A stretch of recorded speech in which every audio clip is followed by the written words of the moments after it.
C'est justement l'exposition de l'art contemporain au manège.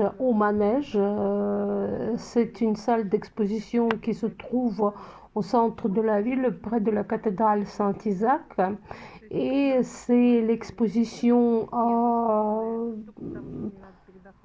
où les œuvres d'art sont vendues. Par exemple, ici, c'est une petite exposition qui était appelée. euh, il me semble que c'est un simple jardin, mais c'est consacré à Ève et à Adam. Il y a beaucoup d'assiettes en céramique là-bas, dans ce jardin. Il y a beaucoup de verdure et ça donne l'impression de jardin, d'un petit jardin au centre-ville, si on ne parle pas de paradis. Ici se trouve... ah bon, on parle comme ça. Ça, c'est le sujet où vous voyez les jambes d'une personne. C'est très populaire maintenant en Russie, à Saint-Pétersbourg. Nous sommes maintenant dans la salle des étudiants qui ont fini ou bien qui font leurs études à l'Académie des Beaux-Arts à Saint-Pétersbourg. À gauche, non, à droite, une toile avec des avions que les pionniers ont fait. Ça ressemble beaucoup aux drones contemporains. Ça, c'est Léthargie, c'est-à-dire le plage devant la forteresse Pierre et Paul. On voit que c'est le mur à l'intérieur et la forteresse Pierre et Paul, avec une jeune fille qui est en train d'être bronzée. Ça, c'est une statue qui est appelée Égypte. C'est les deux peintres Vinogradov et Dubassars qui travaillent ensemble. C'est leur toile. Ils sont nombreux. Ça, c'est notre futur si on n'aura pas la Troisième Guerre mondiale. Ou bien ce sera comme ça, ce que vous préférez. Ça, c'est la réplique des portes, de l'ornement des portes à l'Ermitage. C'est la photo de mon architecte bien-aimé, c'est-à-dire de l'architecte que j'aime bien, Monsieur Atayans. Ça, c'est les photos de Eugénie Khaldei, même son style industriel, c'est Magnitka. On a parlé beaucoup avec des copains, comment c'est très étroit et très serré dans les trains, dans les avions et dans les autobus.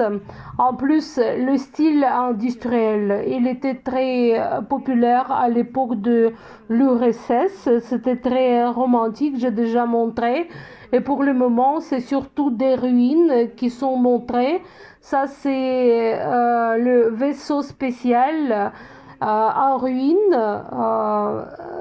C'est très intéressant.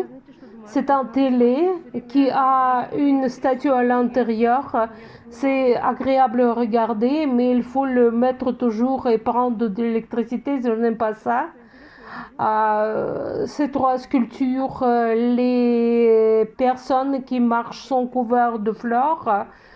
Et voilà comme ça des toiles, on peut dire, fantastiques. Moi, je suis marché à pied 5 km, maintenant je suis un peu fatiguée.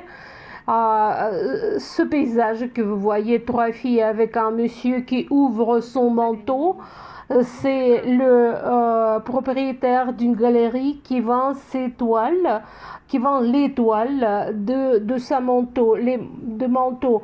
Les toiles sont collées au manteau, il ouvre le manteau et tout le monde peut voir des toiles, c'est-à-dire c'est la double séduction. Comme j'ai déjà dit, les meubles de l'époque des années 60 sont très à la mode. C'est un satyre écrasé par un vase très bien fait.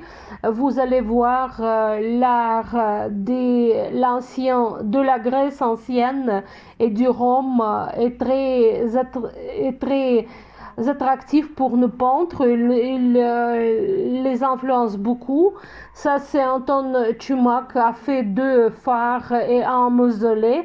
Ça ressemble beaucoup au dessin de Léonard de Vinci, mais j'aime bien parce que pour moi, c'est la continuation du style industriel. J'aime beaucoup ces trois toiles. C'est toujours le même peintre, le Danil Viguier, le peintre de Saint-Pétersbourg. Mais vous voyez bien qu'il y a deux toiles qui sont couvertes de plastique avec des boules de l'air à l'intérieur et on peut laisser des toiles comme ça pour montrer que la vie est un peu cachée de nous, quelque chose comme ça. Bon, c'est la tour de Babylone. Vous voyez bien, c'est bien visible, c'est le sujet de la Bible. C'est la peintre russe Tobrelutz dont les œuvres sont beaucoup influencées par l'art classique. Vous le voyez bien, la sculpture, la toile tout près. Ici, je ne sais pas c'est à qui, mais c'est toujours la tête d'une statue grecque. Ça c'est fait de bois et quand je vais au banc non loin de moi il y a des sculptures en bois à peu près pareilles. On peut amener cette partie de l'exposition justement au banc et faire l'exposition là-bas. Bon, pourquoi pas. Ce sont des signes. C'est un peu triste parce qu'ils sont sur la grille noire en fer. Mais en gros, c'est très agréable à regarder parce que les signes avec leur cou très long, c'est très magnifique. Des sièges, comme toujours, puisque nous avons parlé, j'ai déjà dit à propos de la commodité des sièges dans les trains. J'ai filmé ça, c'est quelque chose pareil à peu près. Lénine est beaucoup représenté sur l'exposition. J'ai trouvé trois œuvres. Ça, c'est quelque chose de, je sais pas de quoi. Comment ça s'appelle? De kitsch. Kitsch. En russe, c'est kitsch. Les deux musées, les deux toiles qui représentent le musée de futur, ça c'est un proverbe russe qui vient d'un conte russe. Un souris a couru et a cassé un œuf d'or. Et c'est aussi les contes russes, c'est bien visible en monsieur. C'est le prince russe Yelistrat Kralevich. Voilà. Mais les tombeaux amoureux pas d'un grenouille d'après la tradition russe, mais d'un dragon, quelque chose comme ça. De nouveau Lénine. J'aime l'exposition. Ça, c'est la tour Ostankino.